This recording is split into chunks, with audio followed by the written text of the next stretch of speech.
안녕하세요.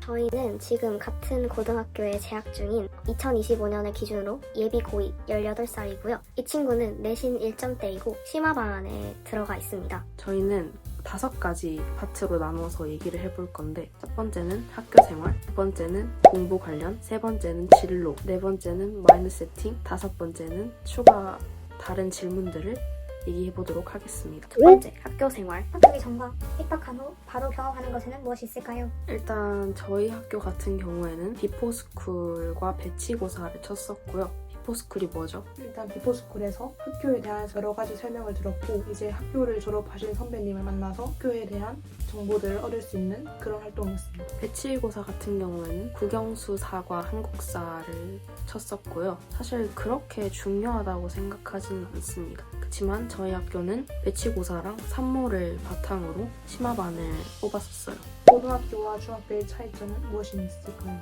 일단 제일 큰 차이점은 오자랑 야자라고 생각을 합니다. 저희는 오자가 필참이었고요. 야자 같은 경우에는 학기 초에는 필참이었는데 시간이 지나면서 자유롭게 풀어지는 경향이 있기도 했어요. 다음으로 석식이 있는데요. 저는 석식을 신청하지 않았어서 일단 저는 계속 석식을 먹고 있는데, 석식은 중식이랑 달리 외부 업체에서 와서 석식을 주는 형태고, 이제 이것은 달마다 돈을 받기 때문에 유료인 급식입니다. 그리고 또 차이점 중에서 등급제가 있는데요. 중학교는 ABC로 나뉘어지지만 고등학교는 1등급에서 9등급까지 나누어집니다. 상대평가라서 그때그때마다 다릅니다. 그리고 세특이 있는데요. 세특 같은 경우에는 심화탐구를 하는 과정을 얘기합니다. 예를 들어서 보고서 작성도 심화탐구가 될 수 있고요. 또는 카드뉴스, 연설문 등등 다양한 종류가 있습니다. 새학기에 친구를 어떻게 사귀셨나요? 저 같은 경우에는 일단 친해지고 싶은 친구한테는 먼저 다가가는 편이었는데, 사실 이번 고등학교 1학년 때는 그냥 가만히 있었어요. 친해질 친구들은 친해지게 되어 있고 크게 걱정 안 하셔도 될 것 같습니다. 어떻게 사귀셨나요? 일단 저는 같은 반에 같은 중학교에서 올라온 친구가 있어서 그 친구랑 계속 다녔습니다. 그리고 이제 시간이 지나다 보면 같은 반 친구들이랑 자연스럽게 어우러지면서 같이 놀 수 있는 분위기가 형성되기 때문에 저도 그렇게 신경 쓰지 않아도 괜찮다고 생각합니다. 중학교 때 잘하면 고등학교 가서도 등급을 잘 받을 수 있을까요? 이건 사실 케바케인데 저는 아니라고 생각합니다. 그래서 저희는 10%대로 졸업을 했었는데, 사실 중학교 때랑 고등학교는 공부량부터 차이가 나기 때문에 일단 완전히 다르다고 생각을 하고요. 중학교 때 잘하던 친구도 고등학교 가서는 성적이 떨어질 수 있고, 중학교 때 못하던 친구들도 고등학교 가서 잘하는 경우도 봤습니다. 그래서 다른 것 같아요. 두 번째는 공부 관련 질문을 하도록 하겠습니다. 예비 고1 겨울방학 때 꼭 해야 할 일에는 무엇이 있을까요? 저는 수학을 가장 많이 푸는 게 중요하다고 생각하고요. 수상, 수화를 완벽하게 선행하는 걸 추천을 하는데, 저 같은 경우에는 수상만 선행을 하고 들어갔습니다. 사실 조금 부족한 감이 없지 않아 있었던 것 같고요. 저는 수투까지 보긴 했는데, 솔직히 수상수화하면서 수원수투를 좀 까먹는 경향이 있었어서 수상수화만 좀 완벽하게 하고 들어오면 좋고, 할 수 있다면 수원수투까지도 한번 해보는 것도 나쁘지 않다고 생각합니다. 일단 그리고 저는 모의고사 영어 단어 암기를 많이 했는데요. 저는 워드마스터 수능 2000이라는 단어장을 썼고, 이 친구는 능률복화 단어집을 썼다고 합니다. 그리고 영어 듣기는 무조건 다 맞는 생각을 하고 입학하는 게 중요하다고 생각합니다. 일단 겨울 방학에 국영수 위주로 공부를 하셨으면 좋겠고요. 저는 영어랑 수학을 더 많이 보는 위주로 했습니다. 시험 기간이 아닐 때는 뭘 해야 할까요? 저희의 경우에는 시험이 끝나면 세특을 쓰는 기간이라 매우 바쁜 시즌인데, 근데 시간이 있는 경우에는 모의고사 준비를 하거나 수학 선행을 하셨으면 좋겠어요. 시간이 날 때 수학을 많이 푸는 연습을 하셨으면 좋겠습니다. 이제 내신 공부법에 대해서 얘기를 해볼 건데, 2025년 기준으로 입시 제도가 바뀌기 때문에 탐구 과목에 대해서는 변경돼서 저희도 사실 잘 몰라요. 그래서 국영수 위주로 얘기를 해볼 거고요. 일단 국어 내신 공부법부터 얘기를 해보겠습니다. 저는 학습지인 내용, 선생님 교과서 필기, 학원 선생님 필기를 한 곳에 모아 단권화를 했습니다. 모의고사 같은 경우에는 모의고사를 이제 A4 용지에 뽑아서 거기다가 학원 선생님의 설명, 학교 선생님의 설명들을 다 적고 그거를 계속 반복하며 읽었습니다. 저는 선생님 필기가 제일 우선인 것 같고요. 문법 같은 경우에는 학습지 개념을 꼼꼼히 확인하고 학습지 예시나 예문을 잘 보시는 걸 추천드립니다. 그리고 문법 기출문제도 풀이하시는 걸 추천드려요. 그다음 수학 내신법에는 무엇이 있을까요? 수학은 사실 무조건 양칙이라고 생각을 하고요. 킬러 문제는 오답 노트를 하면 좋을 것 같아요. 이거는 예비고일 겨울방학 때 습관으로 들여놓으시는 걸 추천드립니다. 사실 수학은 무조건 양칙이 아닌가? 저도 양치가 중요하다고 생각합니다. 그리고 어려운 문제도 많이 풀어보시는 게 중요할 것 같아요. 다음으로 영어 내신 공부법에 대해서 얘기를 해보도록 하겠습니다. 일단 학교마다 다 다르지만 저희 학교 같은 경우에는 교과서, 부교재, 모의고사 다 들어갔고요. 이번 기말고사 범위가 진짜 정말 많았어요. 그래서 중학교 시험 범위 생각하시면 절대 안 되고요. 양이 엄청 많아요. 그리고 본문 암기는 불가능하다고 생각합니다. 중학교 때랑 완전히 다르기 때문에 지문 양이 엄청 많아요.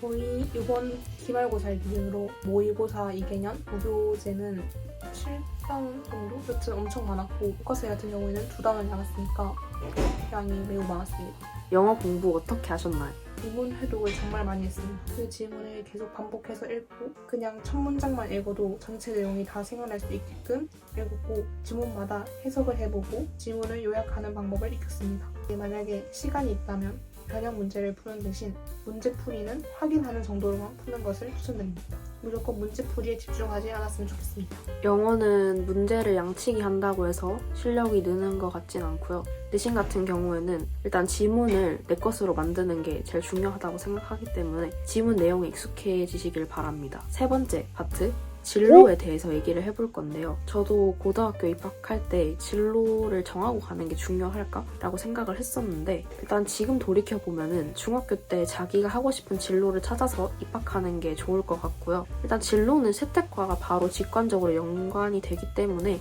정하는 게 좋다고 생각을 해요. 저는 미디어를 희망했었는데 어쩌다 보니 이과를 오게 돼서 진로가 어느 정도 바뀌는 상황이 있을 수 있는데 저는 그때 좀 많이 혼란스러워하기도 했고 그랬으니까 중학교 때 미리 정하고 들어와서 고등학교 때 세특 쓸 때 자기가 이제 할 수 있는 방향을 잡고 가는 것이 저는 좋다고 생각합니다. 일단 진로에 관해서는 많이 헷갈리고 못 정하셨을 수도 있는데 사실 현실적으로 얘기하면 정하고 오시는 게 좋고요.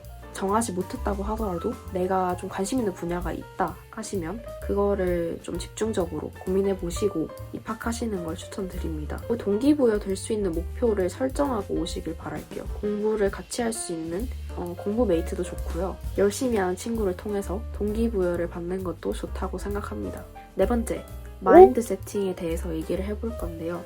예를 들어서 중간고사 같은 경우에 시험을 볼 텐데 한 과목을 치고 시험지 덮고 다른 과목 준비하시길 바랍니다. 절대 답 맞추지 마세요. 절대로. 이거 멘탈 무조건 깨져요. 솔직히 저는 답지가 나오기 전까지는 아무도 모르기 때문에 친구랑 맞춰서 내가 많이 틀렸어 이렇게 우울해하지 마시고 이제 친구랑 맞추기보다는 시간이 많으니까 그 다음 시험을 준비하시는 것이 좋다고 생각합니다. 그 다음에 OMR 체크는 반드시 2번 이상 확인을 하시고 서술형 문항 번호도 내가 적었는지 안 적었는지 꼭 확인하셔서 이것 때문에 틀린 일이 없도록 하셨으면 좋겠습니다. 실제로 OMR 체크를 잘못해서 틀린 친구들도 꽤나 있었고요. 서술형 문항 번호를 체크하지 않아서 서술형 점수를 아예 받지 못한 친구들도 봤습니다. 그리고 인간관계에 대해서 너무 연연하지 말 것인데요. 저희는 여고를 다니고 있기 때문에 여고 특성상 친구 관계가 매우 중요할 텐데 힘들어하는 건 당연하다고 생각을 합니다. 저희도 그랬고요. 그러나 너무 우울해하지 말고 시간이 정말 약이기 때문에 지금 당장은 힘들 수 있지만 그냥 일단 앞에 있는 할 일부터 해결하시고 그렇게 시간 보내다 보면 금방 끝나 있을 거예요. 그리고 스스로를 아껴줄 것. 자존감이 박살나는 곳이 저는 고등학교라고 생각을 하거든요. 정말 자존감의 바닥을 쳐요. 내가 왜 남보다 못하지? 이러다가 대학 못 가는 거 아닌가? 이런 생각도 많이 들고 고민이 많이 드는 곳이 고등학교라고 생각을 하는데 자기 스스로를 많이 아껴줄 줄 알았으면 좋겠습니다. 저는 학교를 다니면서 많이 울었는데요. 새학기 때 적응하는 것도 엄청 힘들고 공부하는 것도 힘들고 인간관계 때문에 힘들기도 해서 많이 울었던 기억이 있었는데 저는 새학기 때 진짜 거의 일주일 매일 운 것 같아요. 제가 저 스스로도 약간 힘들다는 생각은 있었는데 어느 날 제가 드라이를 막 하고 있었거든요. 근데 거울에 비친 저를 보는데 제가 막 울고 있는 거예요. 난 지금 슬픈 상황이 아닌데 그 정도로 몸도 지치고 마음도 지치니까 좀 안 좋은 생각들도 많이 들고 부정적인 생각을 많이 하게 되고 그러는 것 같습니다. 그래서 학기 초에 적응을 잘하는 게 중요하다고 생각합니다. 새로운 환경에 적응을 잘하면 확실히 좋은 것 같아요. 5번째, 마지막 파트인데요. 추가 다른 질문에 대해서 한번 얘기를 해보도록 하겠습니다. 여고 대 남녀공학.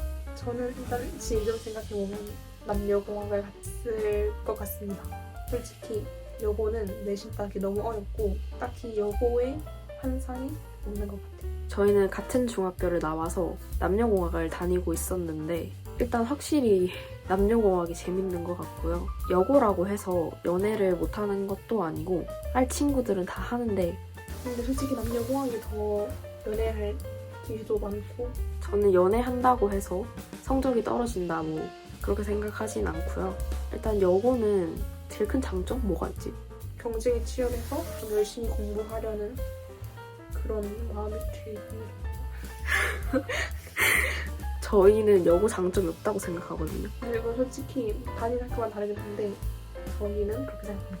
저희 학교가 워낙 규정도 빡세가지고 일단 저희 개인적인 생각이지만 남녀공학이 훨씬 더 재밌다고 생각합니다. 2번째로 화장되나요? 저희 학교는 비비까지 가능한 걸로 알고 있고요. 그러나 대부분 학교는 불가능한 걸로 알고 있습니다. 염색도 당연히 안 되는 걸로 알고 있고요. 그럼 전자기기는 걷나요? 네, 저희 학교는 에어팟, 애플워치까지 싹 다 받습니다. 그러나 이거는 학교마다 다르기 때문에 근데 저희 학교는 굉장히 많이 잡는 편이라고 생각합니다. 일진이 맞나요? 일진도 있긴 있지만 극히 소수이고요. 대부분 일진은 아닙니다. 그러나 여상이나 공고 같은 경우에는 잘 모르겠지만 제가 주변에서 듣기로는 많다고 하네요. 수면 시간 어떻게 하셨나요? 일단 저는 새벽 1시에 잠들어서 아침 6시에 깨는 5시간 정도 자고 이제 시험 기간 때는 새벽 2시에 자서 6시에 일어나니까 한 4시간 정도 잤던 걸로 기억합니다. 시험 기간 때는 다 카페인으로 버티기 때문에 힘든데 시험 끝나고 또 푹 자면 되니까. 저는 잠이 굉장히 많은 편이기 때문에 중학교 때는 7, 8시간은 자야 멀쩡한 상태로 돌아다닐 수 있었거든요. 근데 고등학교 들어오면서 제가 조금 멀리 있는 학교를 가는 바람에 아침 일찍 일어났어야 됐어요. 그래서 수면 시간이 그렇게 길지 못했는데 학기 중에는 한 5, 6시간 잤던 것 같고 시험 기간에는 4시간에서 6시간 사이 왔다 갔다 하면서 잤던 것 같습니다. 독서가 공부에 도움이 된다고 생각하시나요? 저는 근데 아직까지는 잘 모르겠습니다. 솔직히 제가 예비 고2라서 아직 잘 모르는 걸 수도 있는데 독서에 대한 막 큰 중요성을 못 느낀 것 같아요. 독서도 중요하긴 하겠지만은 학교 공부에 도움이 될 정도로 중요하다까지는 아직 잘 못 느낀 것 같아요. 독서가 독해력도 기르고 어휘력도 기를 수 있는 건 사실이지만 내신에는 그다지 큰 도움을 주는 것 같진 않습니다. 모의고사 같은 경우에는 독서를 많이 하고 오면 꽤나 도움이 된다고 생각을 하고요. 다음으로 공부 슬럼프 극복 방법. 저도 아직 극복 방법을 잘 모르겠는데 공부 슬럼프가 온 적이 한 번 있었어요. 근데 그때 성적이 확 내려가기도 하고 이제 심적으로 되게 힘들었는데 각자만의 이제 극복 방법을 찾으셨으면 좋겠어요. 저도 아직 찾지 못했는데 이런 슬럼프에 대해서도 잘 극복하는 게 중요하다고 생각합니다. 고등학교에서는 자주 올 수 있기 때문에 등급으로 나누는 것도 숫자로 그렇게 나온다는 게 너무 힘들기도 하고 남들이랑 비교도 하는 게 굉장히 힘들어요. 이러한 공부 슬럼프들을 잘 극복할 수 있도록 나만의 방법을 만들고 오는 것이 중요하다고 생각합니다. 저는 공부 슬럼프가 왔을 때 사실상 우울할 수밖에 없거든요. 디폴트 값이 우울 그 자체이고 내가 공부가 되지 않으니까 남들과 뒤처진다고 생각을 할 수도 있는데 저는 제 감정에 충실했던 것 같아요. 제가 슬프면 그냥 우는 타입이고 일단 저는 공부를 안 했습니다. 길면 3일 정도 안 하다 보면은 저도 모르게 이제 정신이 들어서 하게 되더라고요. 쉬는 걸 일단 추천을 드리고요. 공부 슬럼프 같은 경우에는 정말 현실적으로 얘기하면 공부량 부족이긴 해요. 공부량이 부족하니까 남들보다 뒤처지는 것 같고 저는 이렇다고 생각을 하거든요. 그렇지만 저희 마음도 쉬어줘야 한다고 생각하기 때문에 휴식을 취하는 걸 저는 추천드리겠습니다.